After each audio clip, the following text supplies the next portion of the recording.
బాలీవుడ్లో వరుసగా మంచి సబ్జెక్ట్స్ ఎంచుకుంటూ హిట్స్ మీద హిట్స్ ఇస్తున్న హీరో అక్షయ్ కుమార్.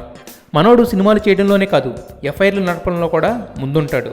రవీనా టాండన్ దగ్గర నుండి సీనియర్ యాక్టర్స్ రేఖ వరకు అక్కీ నడిపిన ప్రమాణాల గురించి బాలీవుడ్లో ప్రూఫ్స్తో సహా చూపిస్తారు.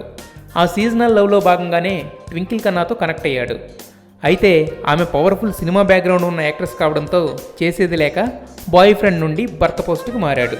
ఆ తరువాత ప్రియాంక చోప్రాతో క్లోజ్ అవుదామనుకున్న ఫైర్ బ్రాండ్ అయిన ట్వింకిల్ ఖన్నా ఇచ్చిన వార్నింగ్తో కామ్ అయిపోయి వరుసగా సినిమాలు చేసుకుంటున్నాడు.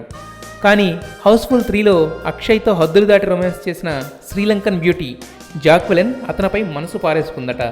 సాల్ట్ అండ్ పెప్పర్ లుక్లో ఉన్న అక్కి స్టైలిష్నెస్కి ఫిదా అయ్యి క్లోజ్నెస్ పెంచుకుందట. ఆల్రెడీ ఎఫ్ఐఆర్లో నడిపిన అనుభవంతో అక్షయ్ కుమార్ కూడా కమిట్ అయ్యాడట. కానీ ఎఫ్ఐఆర్ అనే ఫైర్ దాచినా దాగదు కదా. ఆ విషయం ట్వింకిల్ ఖన్నాకి తెలిసి స్ట్రిక్ట్ వార్నింగ్ ఇచ్చిందట. షార్ట్ గ్యాప్లో చేంజ్ అవ్వమని, లేదంటే ఇదే రేంజ్లో జాక్వెలిన్కి కూడా వార్నింగ్ ఇస్తానని బెదిరించడంతో భార్యకు భయపడి కామ్ అయ్యాడట అక్షయ్ కుమార్.